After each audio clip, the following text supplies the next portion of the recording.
Hey guys, welcome back to another video. I'm Charles the Charge 3. You can call me Charles. If you're new here, please consider subscribing. I make Pokemon Unite content daily, and so hit the bell notification so you don't miss an upload. And if you do enjoy this content, leave a like down below. It really helps the algorithm. And also comment what you want to see next down below. I read all the comments and respond to all the comments, and I'm just constantly trying to do new things. Either trying to test new builds or playing new champions, or just any wacky off meta builds that you want me to do. I'll definitely give it a shot. So without further ado, let's get into the video. So this is gonna be my first video of a beginner's guide to Pokemon Unite, because if you never played a MOBA before, there is a lot to take in, and so this is going to be me talking about a few of the basic rules that you need to understand, and that you where your brain needs to focus on, basically, for the most part, and being able to prioritize what is higher in priority than this and that, so I think this is going to be a good starting point for you, and this is going to be for the attacker role, and eventually I'm going to get to all the roles and explain what their job is to do. And once you know how the game works, and once you know how all the roles function, it's going to be a lot easier for you to play the game and understand the game. Okay, so let's get into the attacker role. So first off, what I want to talk about is champs for the attacker role. So if you're looking to pick up the attacker role, right, and you want to look at different champions, well, you're gonna need to know a few things. Let's see. You're gonna need how do I sort this? Let's see. Yeah, I don't think there's a range. There's a way to sort this between attackers, right? Maybe I can do this. No. Okay, so basically what we're gonna do is, let's just talk about my favorite champion right here, Greninja, right? So we have and I'll just list all the names on the board, just so you guys can see all the names of the attackers. So we have Greninja, we have the Cinderaces, right, and we have the Ninetales, right? And so again, I'm listing all the names on the board here, and so what these champions are meant to do is they're meant to play the game through their power spikes and through their basic attacks. So now that you see a list of all the champions, so pick one of these champions that you really like to play, and then figure out how this video responds to them, right? So if I'm talking about Greninja, right, say you pick Greninja, well, you need to put it into perspective of what I'm saying in these next few points to that specific champion. So basically, let's get into why certain, just briefly, what attackers are supposed to do. So basically what attackers are supposed to do is that you are the backline, you are the late game carry, you are the carry. If you have heard about League of Legends or have played a little bit of League of Legends, this will be the ADC for League of Legends. And so basically they are extremely weak early game. They have a little bit of strength here and there when paired with another support or defender Pokemon, but if on their own, they're very, very weak and very squishy and very volatile to getting just overran in the lane, unless they have some sort of support or defender to provide peel for them. What I call it is like a bodyguard, right? For the new players, it's you stay with your bodyguard, right? And so you're the main damage dealer. Now, how attackers play is that in the early game, you want to secure farm. So you're gonna want to prioritize farm above all else. The early levels of farm is going to be the most important, guys. And the reason why the early levels of farm where that is the most important in lane is because if you get an experienced lead on your opponent, you're going to be able to do more damage and unlock your abilities faster. The closest one to level 2, the closest one to level 3, to level 4, right? If you have a level up on your opponent, that means your base stats are higher.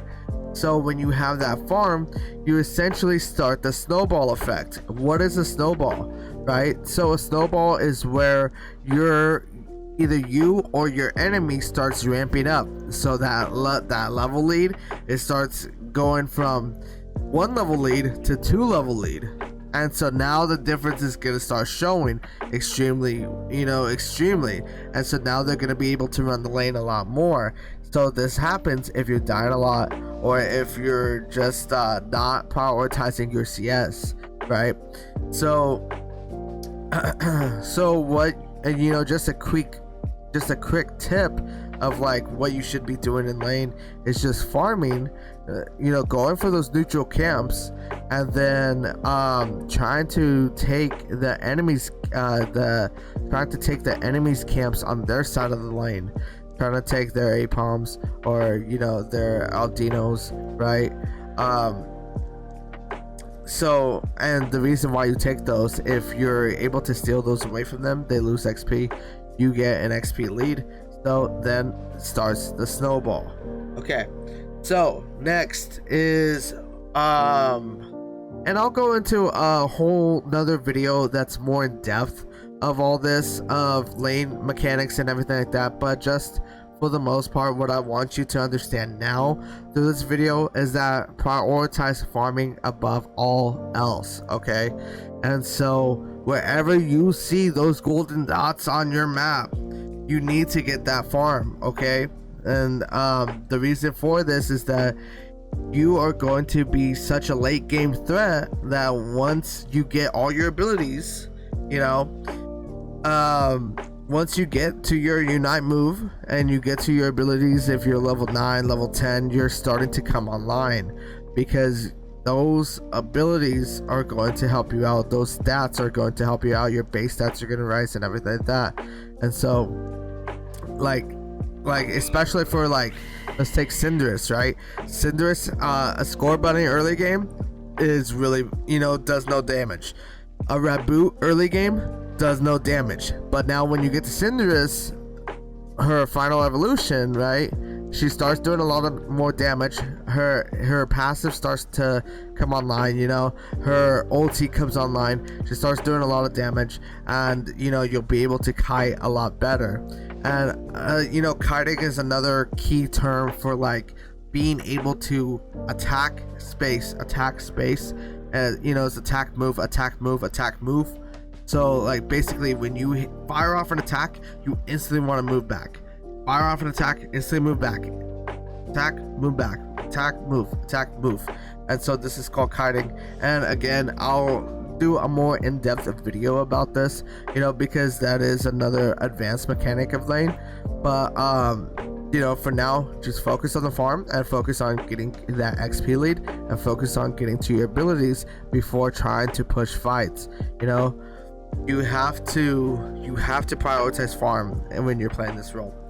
So next, what I want to talk about is items and builds.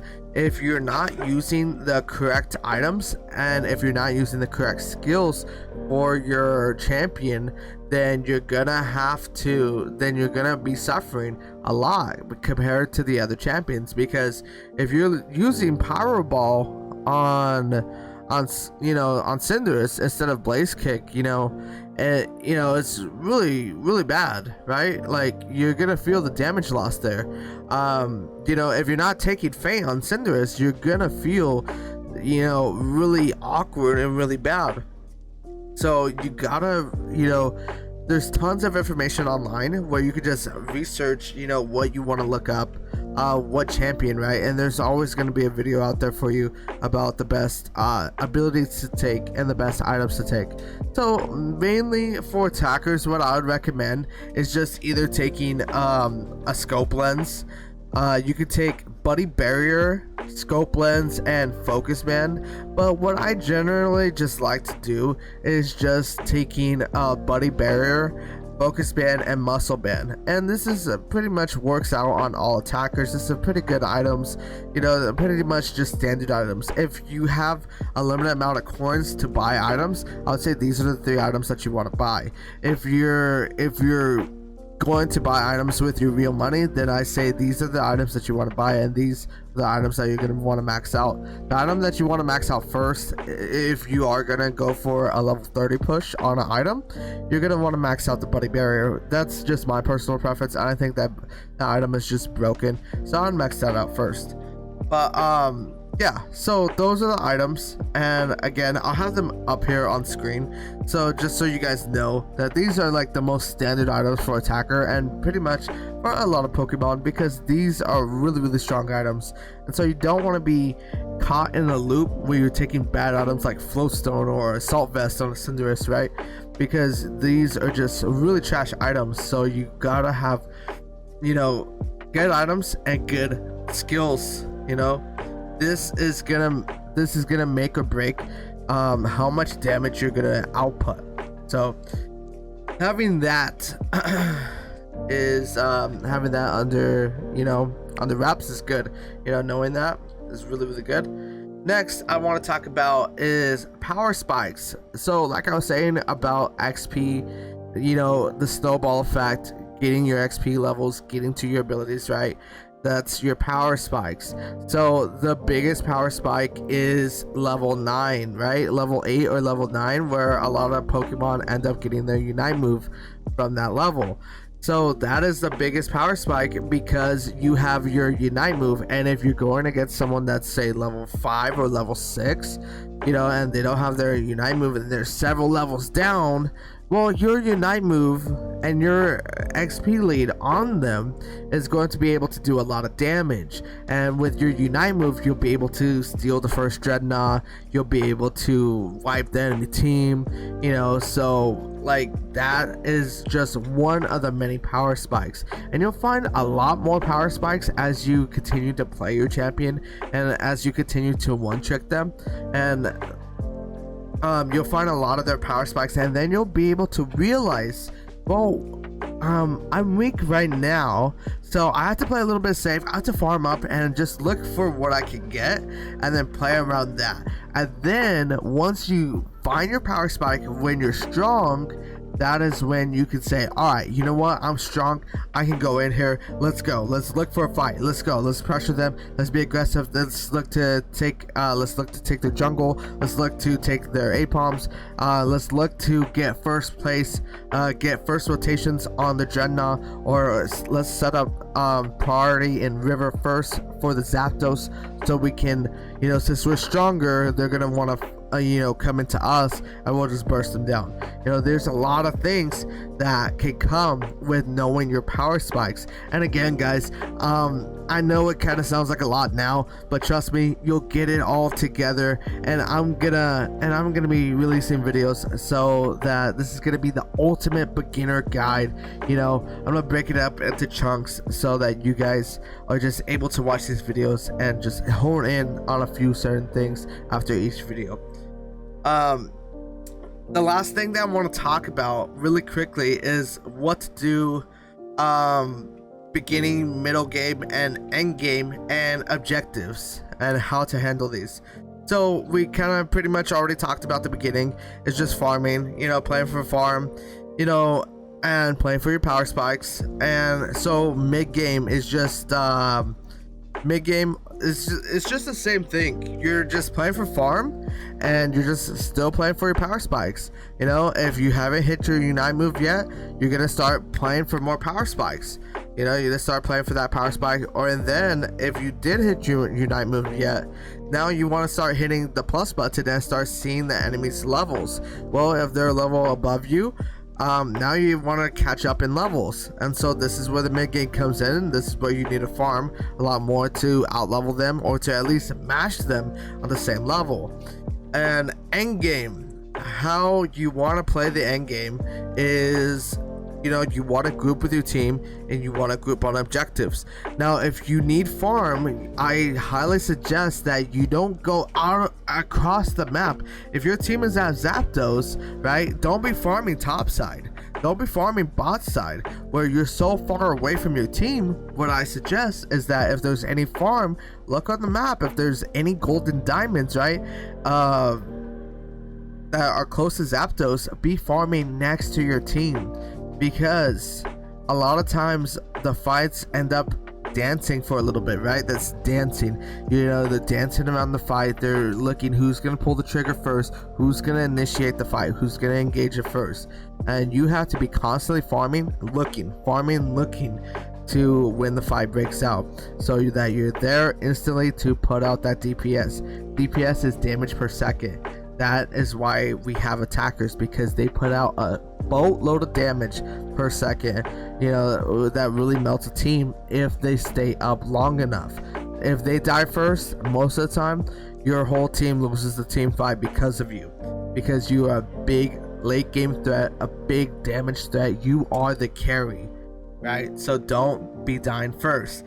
Now, objectives usually come around mid game, and I just want you to realize the rotations, right? So the first Dreadnought spawns at 7 minutes. So, you know, I just want you to learn that one, right? Like, just keep that in your head. Just remember that. I don't want to overload you with information and all these timers. Just remember the first Dreadnought spawns at 7 minutes. So what I want you to do is start rotating at 7:30. At 30 seconds before Dreadnought spawns, rotate to the bot side. Farm your way down to the bot side. If you see camps along your way, well, take those core fish along your way through the river, you know, to stay on top of getting your CS. But don't stay in lane. Don't be the last one to rotate, because if your team is able to win a team fight, you know, with you there early, and the enemy attacker is still in lane, in top side, well, then you guys have a 4-man, you guys have maybe a 4 to 5, you know, 4v5, like, you know what I'm saying? So you guys have a man advantage. So those are the fights that you're gonna want to take. So just rotate to the Dreadnought. After you're done, immediately go topside and rotate for that Rotom. You know, don't give up any objectives, and don't be the last one there. Always plan 30 seconds ahead. If it's 30 seconds coming to an objective timer, like Zapdos, right, you want to be set up in the river or somewhere close to where you're able to move fast enough, or you're able to catch a pick. Because most of the time, what wins you these fights is if you're catching those late stragglers who are coming to the objective late and catching them off guard and bursting them really fast. That's gonna win your guy. That's gonna win you guys a team fight right there. So I hope that, you know, that this video really helped you guys out and really covered a lot of points that you guys, you know, are looking. You know, if you're new here, if you're new to Pokemon Unite, right, if you're new to MOBAs, I hope this like really covered a lot of the things, a lot of the bare general rules of how to play the attacker role. And so if this did help you out, please leave a like down below, and consider subscribing. Like I said, I post Pokemon Unite content daily, so I'll be making more videos of this beginner guide series so that you guys will be able to really play the game to an exceptional level. Alright, okay, so if you guys have any comments for me down below, any questions, any comments, or anything that I haven't talked about, or, you know, if you guys just want to play, you know, hit me up down in the comments below. Let me know your thoughts on this video, and let me know if you guys have any questions. And until next time, guys, I'm Charles the Charge 3, and I'm out.